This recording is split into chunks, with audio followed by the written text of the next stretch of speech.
Assalamualaikum warahmatullahi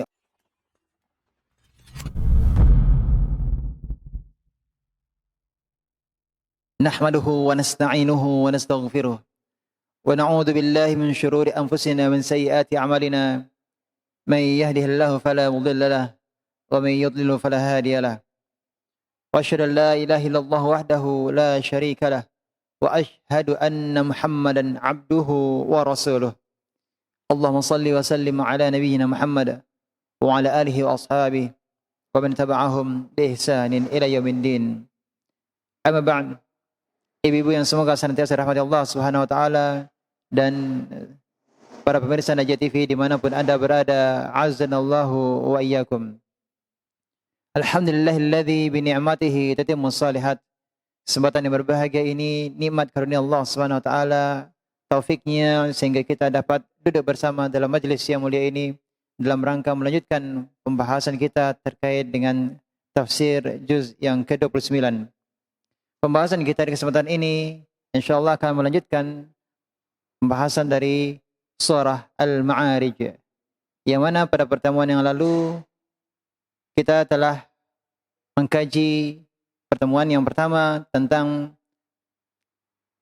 tanda-tanda hari kiamat, dan juga Allah menyebutkan tentang kondisi orang kafir yang mana mereka memiliki sifat yang berpaling, membelakangi agama, tidak mau menerima al-haq, dan mereka suka mengumpulkan harta, dan mereka kikir. Ya, dan mereka menyangka bahwa dengan mengumpulkan harta tersebut akan menambah panjang usia mereka. Dan hal tersebut menjadikan mereka tertipu hingga pada hari kiamat kelak ketika mereka berada di depan Allah Tabaraka wa Ta'ala untuk dihisab. Maka mereka penuh ketakutan sampai-sampai mereka menginginkan seandainya ada orang lain yang menggantikan posisinya, ya, yang dapat menebus dirinya, ya, menggantikannya, ya, untuk diadab di dalam neraka. Dia ingin semua orang, siapa saja untuk menggantikan posisinya, karena dia tahu bahwa di depan matanya ada adab Allah Tabaraka wa Ta'ala. Ya, sampai-sampai dia rela, tega, ingin kalau ada orang yang paling dia cintai, ya, orang yang dia sangat sayangi ketika dunia, tapi di akhirat kelak hal tersebut, ya, menjadikan dia tega, ya, untuk mengorbankan mereka demi kepentingan dirinya, yakni agar dia selamat dari adab Allah Tabaraka Ta'ala. Kemudian kelanjutannya firman Allah Subhanahu wa taala, kita akan mempelajari ayat yang ke-19. Silakan ibu-ibu bisa melihat mushafnya, dan demikian juga para pemirsa Najah TV bisa melihat surah Al-Ma'arij ayat yang ke-19. A'udzu billahi minasyaitonir rajim. Innal insana khuliqa halu'a.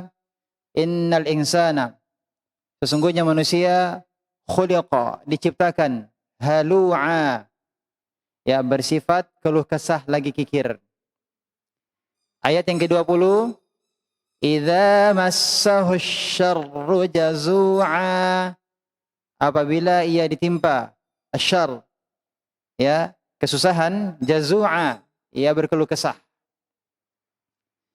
Artinya dia tidak menahan dirinya dari berkeluh kesah ketika ditimpa kesusahan, ya, sehingga akhirnya dia curhat, ya, menyampaikan segala keluh kesahnya kepada manusia. Dan demikianlah sifat orang-orang kafir, ya, mereka suka berkeluh kesah, ya, ketika ditimpa kesusahan. Kemudian ayat yang ke-21, wa idza massahul khairu manu'a, apabila dia mendapat kebaikan, manu'a, ia amat kikir. yakni apabila dia mendapat kebaikan, maka dia tahan kebaikan tersebut dan tidak memberikannya kepada orang lain. Ya, dia tidak mau membantu orang lain dengan kebaikan yang ada pada dirinya. Dan dia ingin hanya memuaskan dirinya sendiri.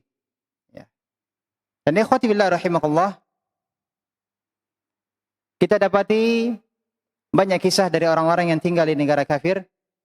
Mereka mengisahkan bahwa orang-orang kafir kebanyakan mereka itu adalah orang-orang yang sangat pelik, ya, kikir. Sampai-sampai disarankan kalau kita ingin mendakwahi mereka, ya, ajak mereka kepada yang hak dengan mengundang mereka makan. Dan hal tersebut akan membuat mereka heran. Ya, kok ada orang yang memberikan makanan secara cuma-cuma, ya, secara gratis. Ini adalah sesuatu yang aneh atau langka bagi mereka. Kembali pada ayat ini, wa idza massal khairu manu'a. Al-khair dalam ayat ini, ya, al-khair, ya, al-khair sering diartikan dengan harta, ya, khair, kebaikan. Ya, ini kebaikan, kata al-khair, kebaikan sering diartikan dengan harta. Sebagaimana firman Allah Subhanahu wa taala, wa innahu lihubbil khairi lasyadid. Dan sesungguhnya cintanya kepada harta benar-benar berlebihan. Ini sebagaimana firman Allah Subhanahu wa taala dalam surat Al-Adiyat. Ya, lihubbil khairi. Cintanya kepada al-khair, kebaikan. Maksudnya adalah cintanya kepada apa, Bu? Cintanya kepada harta. Ya. Idza masal khairu, apabila dia mendapat kebaikan, al-khair, ya, harta, manu'a, maka dia amat kikir terhadap hartanya tersebut. Dan inilah sifat sebagian manusia dan sifat orang-orang kafir secara umum, ya. Ketika mereka ditimpa kesusahan, mereka selalu berkeluh kesah. Ya, dan jika diberi harta, mereka akan sangat pelit, kikir. Oleh karenanya, Allah SWT mengancam mereka dengan neraka yang apinya menyala-nyala. Sebagaimana sebelumnya Allah sebutkan di ayat yang ke-15, kalla innaha ladha. Sama sekali tidak. Sungguh neraka itu api yang bergejolak. Kemudian ayat yang ke-22, illal musallin. Kecuali orang-orang yang mengerjakan salat. Ya, kecuali orang-orang yang mengerjakan salat. Setelah Allah Subhanahu wa taala menyebutkan bahwa orang-orang kafir yang pelit, mereka akan masuk ke dalam neraka yang apinya ladha, ya, yang bergejolak. Allah Subhanahu wa taala kemudian menyebutkan ciri-ciri orang yang selamat dari siksaan api neraka tersebut. Yakni orang-orang yang beriman. Orang-orang beriman yang mereka lah Allah selamatkan dari siksaan tersebut. Allah sebutkan di antara ciri-ciri orang-orang yang selamat dari neraka adalah al-musallin, illal musallin, ya, orang-orang yang mengerjakan salat. Ya, orang-orang yang mengerjakan salat. Tentunya salat, orang-orang yang mengerjakan salat atau sifat orang mengerjakan salat ini adalah sifat khususnya orang beriman. Ya, mengerjakan salat ini adalah sifat khusus orang yang beriman. Ya. Karena orang yang beriman, kalau dia mengaku dirinya seorang mukmin, pasti dia salat. Ya, orang mukmin yang mengaku dirinya beriman, pasti dia salat. Maka sungguh aneh, ada orang yang mengatakan dirinya sebagai seorang yang mukmin, namun dia tidak salat. Ini sungguh mengherankan. Ya, setidaknya secara zahir yang bisa kita lihat adalah jika seorang mengaku dirinya salat, maka pasti dia akan mengerjakan salat. Nah, ini ciri yang pertama yang Allah sebutkan. Ya, orang yang salat, mereka lah yang akan selamat dari siksa Allah Subhanahu wa taala. Semakin banyak salat seseorang, maka akan semakin tinggi iman orang tersebut. Sekali lagi bahwa semakin banyak salat seseorang, maka akan semakin tinggi imannya.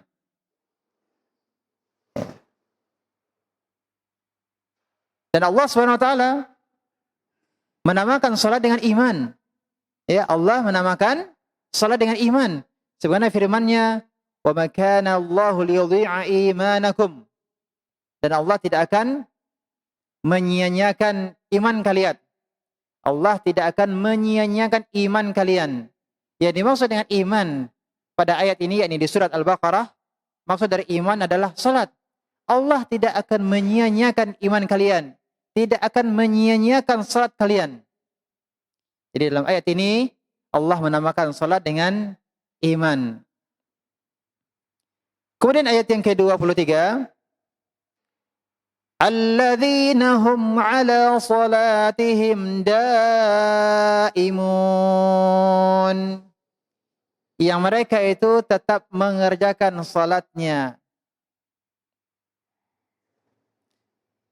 Ya, yang mereka itu tetap mengerjakan salatnya. Artinya mereka tidak hanya sekedar mengerjakan salat, akan tetapi juga daimun.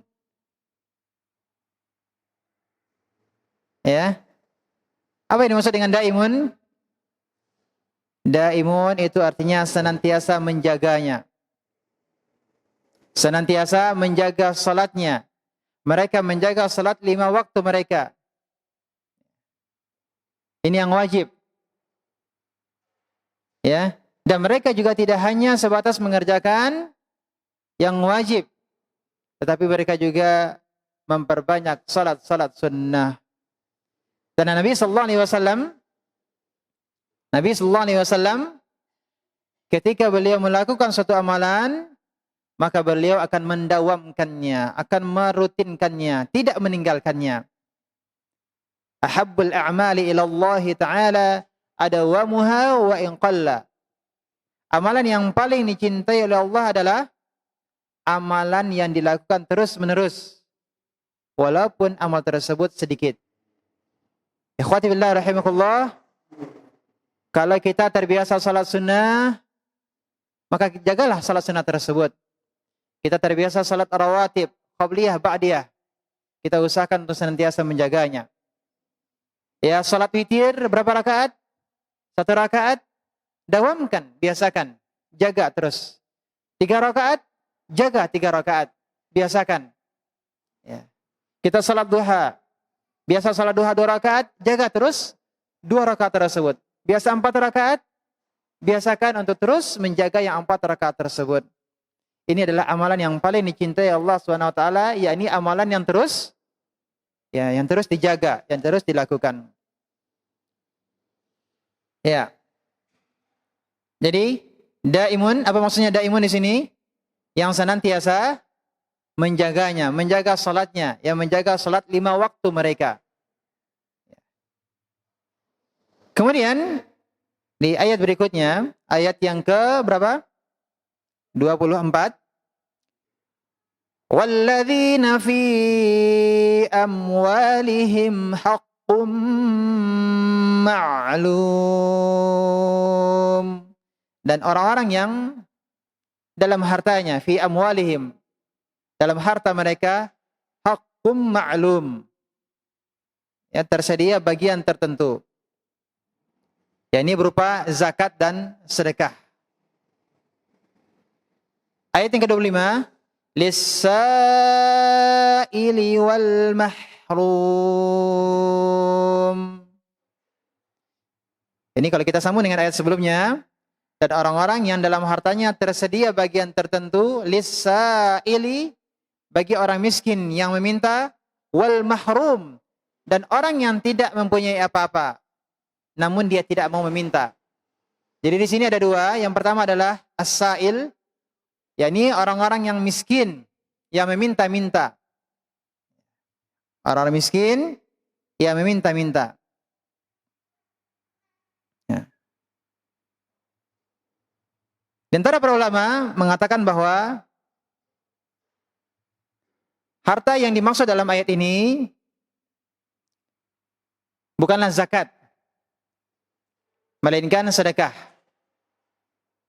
Karena kalau kita melihat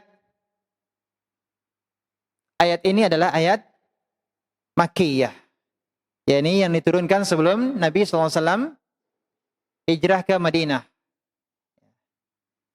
Dan belum diturunkan perintah untuk mengeluarkan zakat. Perintah zakat itu turun di mana, Bu? Di Madinah.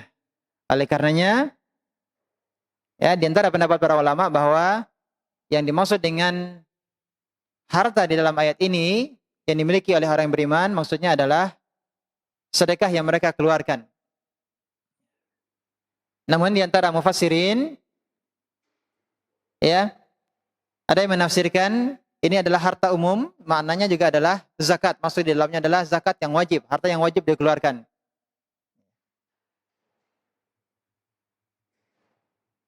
Jadi as-sa'il adalah orang-orang yang miskin yang mereka meminta-minta.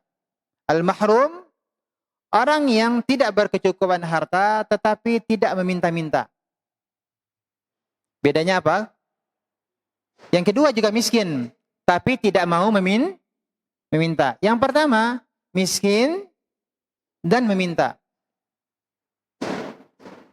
Al-mahrum, di antara para ulama mengatakan bahwa termasuk dalam al-mahrum adalah orang yang sudah memiliki pekerjaan. Ya, orang yang memiliki pekerjaan tetapi penghasilannya tidak cukup. Tidak cukup. Orang yang sudah bekerja tetapi penghasilannya tidak cukup. 6. Oleh karenanya, kita seorang muslim mengenali saudara-saudara kita yang kurang mampu. Ada di antara mereka yang secara terang-terangan meminta. Namun ada di antara mereka yang miskin, butuh, tapi mereka tidak mau untuk meminta. Maka untuk hal ini hendaknya kita peka ya terhadap keadaan saudara-saudara kita yang miskin, namun mereka terlebih lagi tidak mau memintanya. Ya, tidak mau meminta. Tidak mau menunjukkan diri mereka orang yang sebenarnya butuh. Maka baik seorang as-sa'il yang meminta ataupun al-mahrum yang tidak mau meminta, ya, ada hak dari harta kita. Hendaknya kita berikan hak mereka, ya. Hendaknya kita berikan hak mereka, yakni kepada orang-orang yang membutuhkan. Baik mereka meminta maupun mereka tidak meminta. Inilah di antara sifat orang-orang yang beriman. Ayat yang ke-26, وَالَّذِينَ يُصَدِّقُونَ بِيَوْمِ الدِّينِ. Dan orang-orang yusaddiqun yang mempercayai, percaya apa? Yusaddiquna biyaumiddin. Yaumiddin, hari pembalasan. Dan orang-orang yang mempercayai hari pembalasan. Artinya beriman kepada apa yang Allah dan Rasulnya beritakan. Seperti kabar tentang kebangkitan dan pembalasan pada hari kiamat. Mereka mengimaninya dan mereka mempersiapkan diri untuk menghadapi hal tersebut. Menghadapi hari kebangkitan, menghadapi hari pembalasan, hari hisab. Beriman kepada hari pembalasan, maka mengharuskan juga beriman kepada para rasul dan apa yang mereka bawa. Dan para ulama menyebutkan bahwa Allah Subhanahu wa taala menyebutkan sifat-sifat ini sebagai sifat kebalikan dari sifat-sifat orang kafir. Telah disebutkan dalam ayat-ayat sebelumnya bahwa sifat-sifat orang kafir diantaranya adalah mengumpulkan harta dan kikir. Di dalam ayat-ayat ini tentang sifat-sifat orang-orang beriman, Allah sebutkan bahwa orang beriman mereka dermawan kepada orang yang meminta dan yang tidak meminta. Dan orang-orang kafir menganggap bahwa hari kiamat itu tidak ada. Ya, hari kiamat itu tidak ada. Tidak ada hari kiamat, tidak ada hari kebangkitan. Dan azab tidak akan mereka dapatkan di dunia dan di akhirat. Ya, karena mereka tertipu dengan apa yang Allah berikan kepada mereka berupa kenikmatan dunia.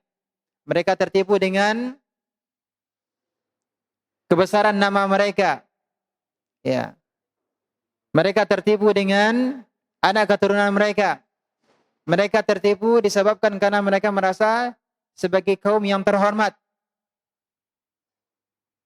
Sehingga mereka menyangka bahwa mereka tidak akan diazab Allah Subhanahu wa taala di dunia, terlebih di akhirat, karena mereka tidak meyakini adanya hari pembalasan. Adapun orang-orang yang beriman, mereka mengimani bahwa hari kiamat pasti terjadi dan mereka tidak merasa aman dari azab Allah Subhanahu wa taala. Oleh karenanya, sifat-sifat yang Allah Subhanahu wa taala ini merupakan kebalikan dari sifat orang-orang kafir. Ayat yang ke-27.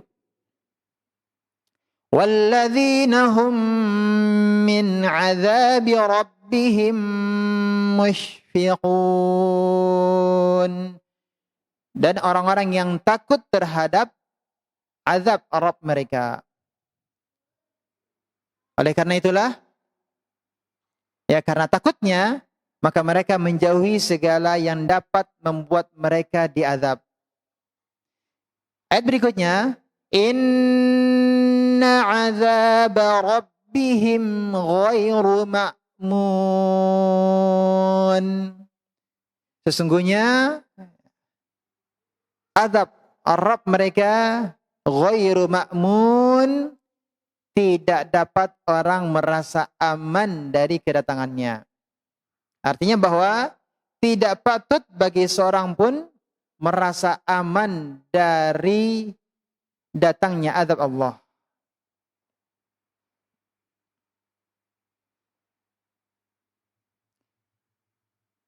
Ayat 39. Walladzina hum li furujihim hafizun. Dan orang-orang yang memelihara kemaluannya. Walladzina hum li furujihim hafizun. Hafizun artinya memelihara, yang menjaga. Artinya bahwa mereka tidak menaruh kemaluannya di tempat yang haram, seperti zina, ya, homoseks. Tidak juga menaruh di dubur atau ketika istri haid dan sebagainya. Ya, ini semuanya adalah terlarang. Dan mereka juga menjaganya untuk tidak dilihat dan disentuh oleh orang yang tidak dibolehkan. Dan mereka juga meninggalkan sarana-sarana haram yang dapat mendorong mereka berbuat keji. Inilah yang dimaksud dari walladzina hum li furujihim hafizun. Orang-orang yang memelihara kemaluannya. Ayat yang ke-30. Illa ala azwajihim aw ma malakat aymanuhum fa innahum ghairu malumin. Illa, kecuali, ala azwajihim, terhadap istri-istri mereka, atau ma malakat aymanuhum, budak-budak yang mereka miliki, fa innahum ghairu malumin, maka sesungguhnya mereka ghairu malumin. Dalam hal ini ghairu malumin, tiada tercela. Ya, dikecualikan terhadap istri-istri mereka atau budak-budak mereka yang mereka miliki. Halal bagi mereka, ya. Halal bagi mereka. Ghairu malumin, tidak tercela. فَمَنِ ابْتَغَى وَرَاءَ ذَلِكَ فَأُولَئِكَ هُمُ الْعَادُونَ. فَمَنِ ابْتَغَى, maka barang siapa mencari wara'a dzalik, di luar itu, ya seperti zina, homoseks dan lesbian, faulaika humul adun. Mereka itulah orang-orang yang melampaui batas.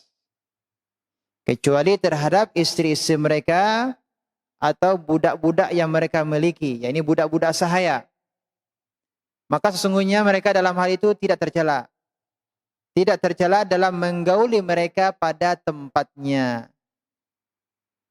Barang siapa mencari yang dibalik itu, maksudnya pada selain istri dan budak, ya barang siapa yang mencari di balik itu, ya ini pada selain istri dan budak, maka mereka itulah orang-orang yang melampaui batas.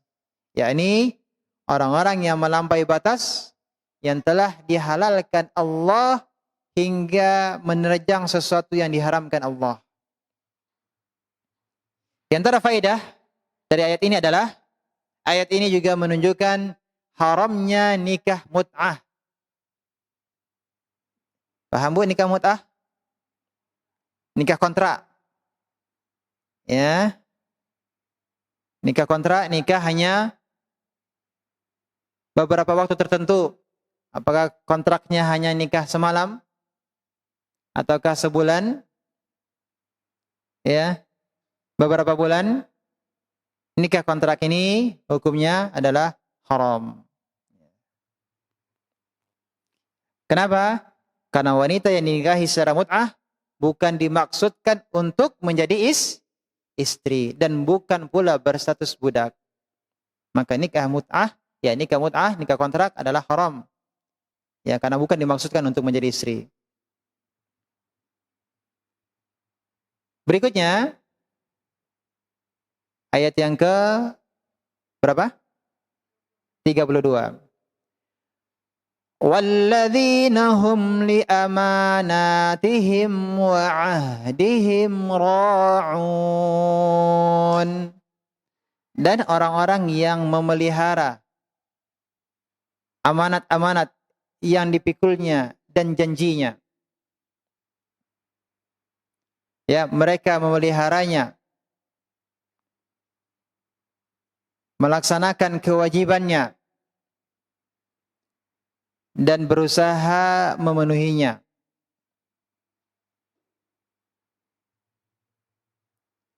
Ya walladzina hum li amanatihim wa ahdihim ra'un. Orang-orang yang memelihara amanah-amanah yang dipikulnya dan memelihara janjinya. yakni memeliharanya, melaksanakan kewajibannya, berusaha memenuhinya. Dan amanah di sini mencakup amanah antara seorang hamba dengan Rabb-nya, dan mencakup amanah antara seorang hamba dengan hamba yang lain. Adapun amanah antara seorang hamba dengan Rabb-nya seperti beban kewajiban agama, beban-beban yang menjadi tanggung jawabnya yang tersembunyi yang hanya diketahui oleh Allah. Ya, seperti titipan. Ya. Bisa jadi tidak ada yang tahu, hanya antara dirinya dan Allah Tabaraka wa Ta'ala yang tahu tentang amanah titipan. Maka dia harus menjaga amanah tersebut. Ataupun yang kedua, menjaga amanah antara seorang hamba dengan hamba yang lain. Apakah itu terkait dengan amanah yang berkaitan dengan harta, ataupun terkait dengan sesuatu yang dirahasiakan. Bisa jadi ada orang yang menyampaikan sesuatu dan meminta untuk merahasiakannya. Maka menjaga rahasia itu amanah. Ini amanah antara seorang hamba dengan hamba yang lain. Sekali lagi, ada amanah antara seorang hamba dengan Rabb-nya. Seperti apa tadi? Terkait dengan kewajiban agama. Dia harus menunaikan kewajibannya. Ini amanah. Dan yang kedua adalah amanah antara seorang hamba dengan hamba yang lain. Ya, apakah itu terkait dengan harta ataupun sesuatu yang diminta untuk dirahasiakan. Ini amanah. Yang kedua adalah wa'ahdihim. Dan yang memelihara apa? Ahdihim, janji mereka. Apakah janjinya antara dirinya dengan Allah Subhanahu wa taala, maupun janji antara dirinya dan hamba-hamba Allah. Dan janji ini akan ditanya, apakah dia memenuhi ataukah tidak.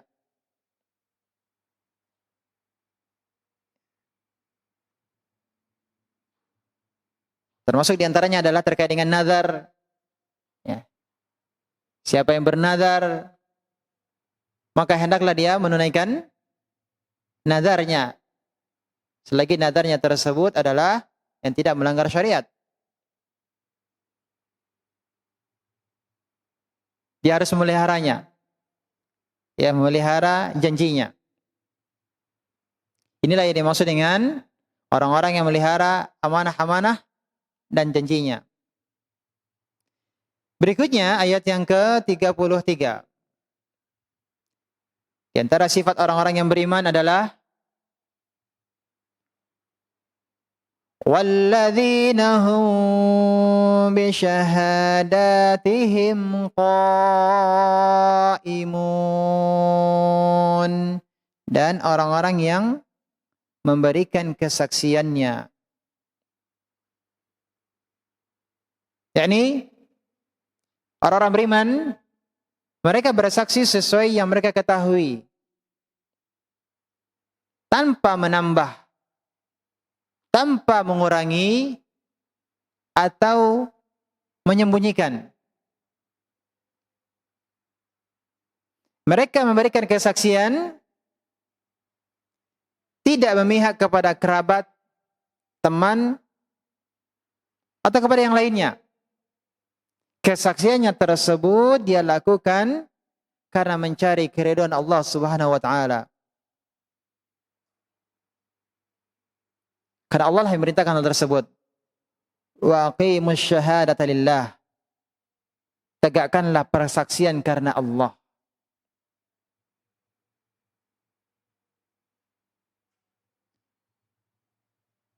Sebagian ulama yang lain menafsirkan makna syahadah yang memberikan kesaksian dalam ayat ini. Yang dimaksud dengan syahadat di sini adalah dua kalimat syahadat. Kalau yang dimaksud dengan dua kalimat syahadat berarti artinya mereka adalah orang yang menegakkan tauhid kepada Allah Tabaraka Ta'ala dan berpegang teguh terhadap sunnah Nabi sallallahu alaihi wasallam. Ini tafsiran yang lain, tafsiran yang kedua. Jika maksud syahadah di sini adalah dua kalimat syahadah. Tapi kalau yang tadi yang pertama itu adalah persaksian secara umum, persaksian secara umum. Apapun bentuk persaksiannya. Maka orang-orang yang beriman mereka akan memberikan persaksian sesuai dengan apa yang mereka ketahui. Kemudian ayat yang keberapa? 34. Di antara orang yang selamat, ini orang-orang beriman, ciri-ciri mereka adalah walladzina hum ala salatihim yuhafizun.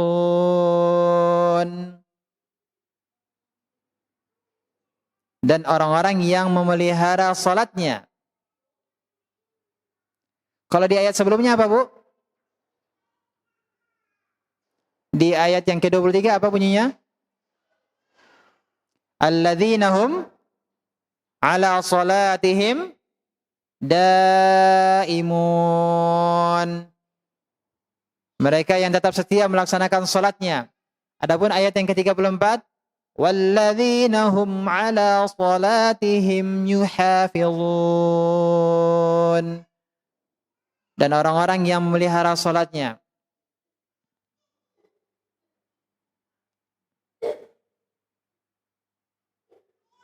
Ya, Allah menyebutkan ciri-ciri orang beriman dengan orang yang memelihara salatnya. Orang yang senantiasa melaksanakan salatnya. Apa perbedaan antara yuhafizun dan daimun? Di antaranya pendapat ulama membedakan antara yuhafizun dan daimun, bahwa daimun yang senantiasa melaksanakan salatnya, daimun berkaitan dengan zat salat tersebut. Salat yang dikerjakan pada waktunya. Maka orang-orang beriman adalah daimun, yakni orang-orang yang menjaga salat mereka agar dilaksanakan pada waktunya.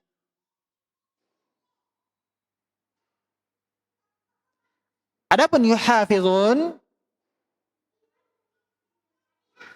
yang memelihara salatnya berkaitan dengan kualitas salat. Ya. Orang-orang beriman senantiasa menjaga kualitas salatnya. Yakni dimulai dari menyempurnakan wudunya. Kemudian menyempurnakan rukun-rukun dan sunnah-sunnah salatnya. Setelah itu, setelah selesai salat, mereka tidak melakukan hal-hal yang dapat mengurangi pahala salatnya. Ini makna dari yuhafizun. Terkait dengan apa, Bu? Terkait dengan kualitas salat. Dari sebelum salat, ketika salat, sampai sesudah salat. Sebelum salat mereka menyempurnakan wudunya. Ketika salat, mereka sempurnakan rukun-rukun dan sunnah-sunnah salat. Setelah salat mereka menjaga jangan sampai salat yang mereka telah kerjakan berkurang pahalanya atau gugur bahkan pahalanya. Ini makna dari yuhafizun. Kalau daimun terkait dengan apa tadi, Bu? Yang menjaganya, menjaga salatnya, menjaga salatnya dikerjakan pada waktunya. Nah, ini perbedaan dari daimun dan yuhafizun. Dari ini semuanya menunjukkan bahwa salat adalah amalan yang sangat agung.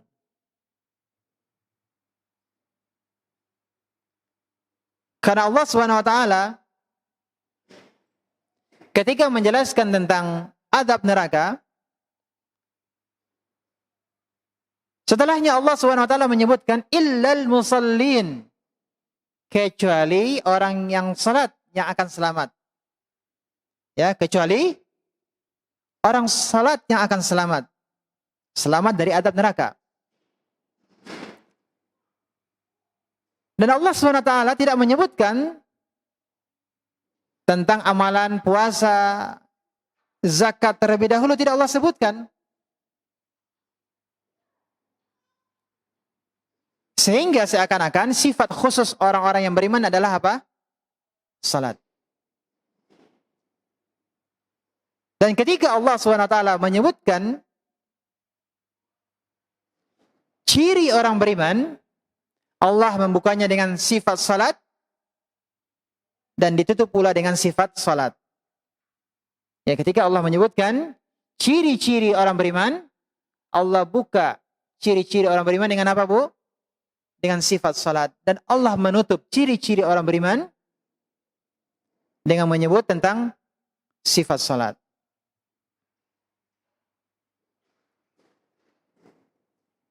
Di dalam surat yang lain juga kita dapati hal yang sama. Seperti surat Al-Mu'minun. Surat Al-Mu'minun.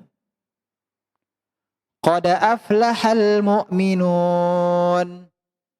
Sungguh beruntung orang-orang yang beriman. Yang pertama kali Allah sebutkan adalah alladzina hum fi salatihim khashi'un. yakni orang yang khusyuk dalam salatnya. Jadi Allah SWT menyebutkan sifat orang yang beriman di awalnya dan juga ternyata di akhirnya juga Allah SWT menyebutkan kembali sifat salat.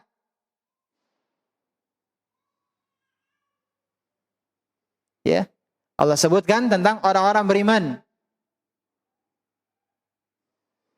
yang mendirikan salat. Ya, dalam surah Al-Mu'minun ini kita dapati di ayat yang ke-9 Allah ulang kembali tentang sifat salat. walladzina hum 'ala shalawatihim yuhafizun.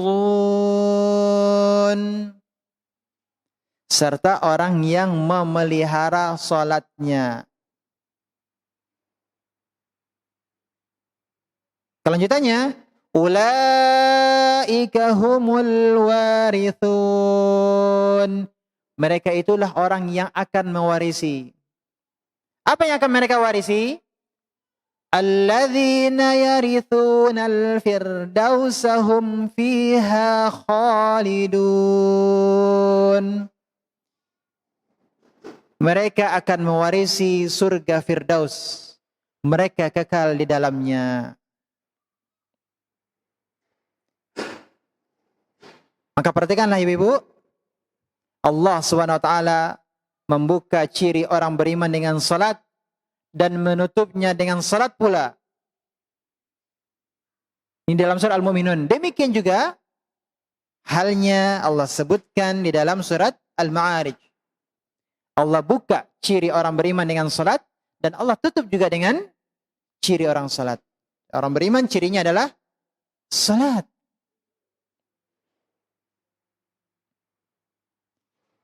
Sekali lagi ini menunjukkan bahwa salat adalah ibadah yang agung. Salat adalah ibadah yang sangat dicintai Allah Subhanahu wa taala. Dan di antara yang menunjukkan bahwa salat adalah ibadah yang sangat dicintai oleh Allah adalah apa, Bu? Ketika peristiwa Isra dan Mi'raj. Allah SWT mewajibkan salat berapa kali? 50 kali sehari semalam. Apakah Allah ingin membebani hamba-hambanya dengan salat? Tidak. Salat itu adalah kebaikan. Ibadah yang sangat Allah cintai. Makanya pertama kali Allah wajibkan salat itu adalah berapa? 50 kali sehari semalam. Ini justru menunjukkan bahwa Allah SWT sangat cinta kepada ibadah yang bernama ibadah salat.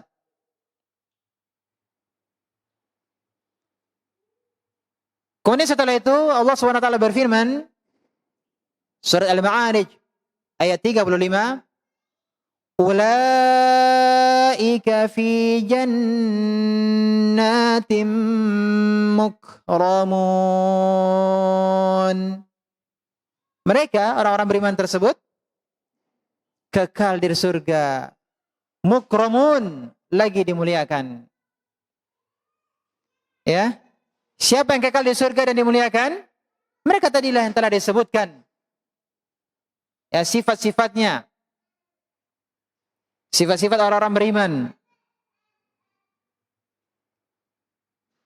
Jadi kesimpulannya, ayat ini dan ayat-ayat sebelumnya, bahwa Allah Subhanahu wa taala menyifati orang-orang yang berbahagia dengan sifat-sifat yang sempurna dan akhlak yang mulia. Apa itu? Ibadah badan seperti salat dan istiqamah di atasnya. Ibadah hati seperti takut kepada Allah, yang mana hal tersebut mendorong mereka untuk melakukan semua perbuatan yang baik. Ibadah harta, akidah yang bermanfaat, akhlak yang utama, bermuamalah dengan Allah dan dengan makhluknya, dengan muamalah yang terbaik. Ya, seperti adil, memelihara janji dan rahasia, memiliki rasa iffah, menjaga diri dari yang haram secara sempurna, dengan menjaga kemaluan dari perkara yang dibenci oleh Allah Subhanahu wa taala. Inilah orang-orang beriman dengan sifat-sifat mulia. Allah sebutkan tadi, mereka tinggal di mana? Di dalam surga Firdaus yang penuh kenikmatan di dalamnya. Mereka dimuliakan dengan berbagai bentuk pemuliaan dari Allah Tabaraka Ta'ala. Inilah sifat-sifat orang beriman yang Allah sebutkan dalam surat Al-Ma'arij. Ya, kebalikan dari sifat-sifat dari orang-orang kafir yang diantaranya disebutkan pada ayat-ayat sebelumnya. Untuk selanjutnya, kelanjutan dari pembahasan kita surah Al-Ma'arij ayat 36 dan seterusnya, insyaallah taala akan kita lanjutkan pada pertemuan yang akan datang. Mudah-mudahan apa yang kita pelajari di kesempatan ini bermanfaat. Kita bisa mengambil pelajaran-pelajaran yang sangat banyak dari firman Allah Tabaraka Ta'ala, dan semoga kita dimudahkan senantiasa untuk menuntut ilmu, diberikan pemahaman yang baik, diberikan taufik untuk melaksanakan apa yang Allah perintahkan dan menjauhi segala apa yang Allah larang. Wassallallahu Muhammadin wa ala alihi wasallam. Subhanaka bihamdika asyhadu an la ilaha illa anta astaghfiruka wa atubu ilaik. Wassalamualaikum warahmatullahi wabarakatuh.